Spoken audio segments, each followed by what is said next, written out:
Team SS astro आपका अपने YouTube channel पर स्वागत करता है। बात करते हैं धनु लग्न की 15 अक्टूबर से 15 नवंबर इस माह की ग्रह स्थितियों का विश्लेषण करते हैं। सूर्य तुला राशि में 17 अक्टूबर से पूरे मास पर्यंत गोचर करेंगे। मंगल तुला राशि में पूरे मास अस्त रहेंगे। बुध 18 अक्टूबर तक कन्या राशि में, 19 अक्टूबर से तुला राशि में और 6 नवंबर से वृश्चिक राशि में पूरे मास रहेंगे। बुध 13 नवंबर तक अस्त रहेंगे। बृहस्पति मेष राशि में 6 सितंबर से बकरी और 1 जनवरी 24 तक रहेंगे, वहां मार्गी हो जाएंगे। शुक्र 3 नवंबर तक सिंह राशि में, उसके बाद कन्या राशि में रहेंगे पूरे मास। शनि कुंभ राशि में 17 जून से रहेंगे 5 नवंबर तक और 6 नवंबर से मार्गी हो जाएंगे, जो कि इसी कालखंड में होंगे। राहु 1 नवंबर से मीन राशि में और केतु 1 नवंबर से कन्या राशि में अब बदल जाएंगे, संचरण करेंगे इसी माह में। धनु लग्न, जहां तक नौकरी और व्यापार की बात है, 15 अक्टूबर से 15 नवंबर, तो यह माह आपके लिए, इस माह में बहुत कुछ बदलता दिखाई दे रहा है। आपकी स्फूर्ति में भी कमी आती दिख रही है, आप थकान महसूस करेंगे, लेकिन साथ ही साथ आपको परिस्थिति के अनुसार निर्णय लेने में मदद भी मिलेगी। काम में बहुत मन नहीं लगता दिख रहा है। 31 अक्टूबर और उसके बाद 5 नवंबर से स्थिति बहुत तेजी से बदलेगी। कोई रुका काम पूरा होगा, पद और प्रतिष्ठा में वृद्धि होगी, मनचाहा ट्रांसफर या लंबी यात्रा के योग दिखाई दे रहे हैं। ऑफिस के काम से भी यात्रा हो सकती है। व्यापारी वर्ग के लिए भी यह समय बहुत अच्छा रहेगा। आय और व्यय की जहां तक बात है, तो रुपए पैसे के लिए भी ये समय अच्छा दिखाई दे रहा है। धन के आगमन में आने वाली बाधा धीरे धीरे दूर होगी।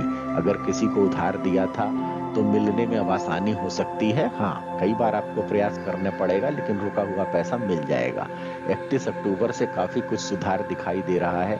घर, जमीन या वाहन पर भी खर्च संभव है, लेकिन कहीं भी पैसा लगाने से पहले खूब सोच लें और अपनों के लिए सलाह के बाद ही निवेश करें।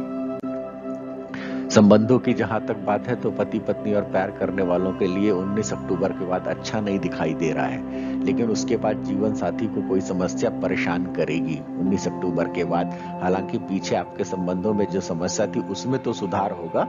हालांकि अभी भी गुस्से से बचें, एक दूसरे के लिए समय निकालें और अपने आप को संतुलित करें। सेहत संबंधी समस्या दिखाई दे रही है। जैसे बताया, जीवन साथी को लेके भी कुछ परेशान रहेंगे। अपने आप में ऊर्जावान महसूस नहीं करेंगे। अपने को शांत रखने का प्रयास करें। हालांकि अपनी मर्जी से आप खाना पीना कर सकते हैं। जीवन साथी के साथ समय गुजारे तो अच्छा होगा। पिछले माह की अपेक्षा सेहत में बहुत सुधार दिखाई दे रहा है। आपसी संबंधों की वजह से किसी बात पर मूड खराब होगा, लेकिन कुल मिला के एक जीवन शक्ति, एक ऊर्जा में जो कमी है वो बनी रहेगी। बच्चे और परिवार की जहां तक बात है, तो बच्चे बहुत अच्छा नहीं करते दिखाई दे रहे हैं इस कालखंड में। बच्चों की पढ़ाई में कुछ दिनों के लिए अवरोध भी होता दिखाई दे रहा है। बच्चे की सेहत पर भी आपको ध्यान देना होगा। आने वाले समय में माता की सेहत पर बहुत ज्यादा ध्यान देना होगा धनु लग्न वालों को। माता को कोई बड़ी परेशानी आ सकती है। पिता के लिए भी कठिन समय आ रहा है। भाई बहन की सेहत सामान्य दिखाई दे रही है इस कालखंड में। समय माता पिता के हिसाब से सावधानी भरा है आपके लिए आने वाला। शिक्षा की जहां तक बात है, तो छात्रों के लिए भी ये समय ठीक नहीं दिखाई दे रहा है। बहुत अच्छा, अधिक प्रयास करने पर सफलता प्राप्त होगी। हाँ, धीरे धीरे समय सुधार होता चला जाएगा और पिछले माह की अपेक्षा तो सुधार होगा। आगे अपनी शिक्षा कार्य को लेकर उत्साह रहेगा। आने वाले दिनों में भ्रम की स्थिति में नहीं रहेंगे।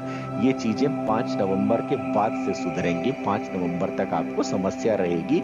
अगर नौकरी नहीं है तो नौकरी मिल जाएगी। किसी विशेषज्ञ की सलाह आप शिक्षा के क्षेत्र में लेते रहें। 16, 22, 24, 25, 28 अक्टूबर और 1 और 4 नवंबर को विशेष सावधानी आपको रखनी है। सावधानी मतलब, जैसे हमेशा बताते हैं, किसी से विवाद, पैसे या सम्मान का नुकसान, सेहत खराब होना, मन उदास होना, चोट लगना, किसी परिजन से बिछड़ना अथवा ऐसा कुछ भी जिससे आप दुखी हो। शेष दिन आपके लिए ठीक दिखाई दे रहे हैं।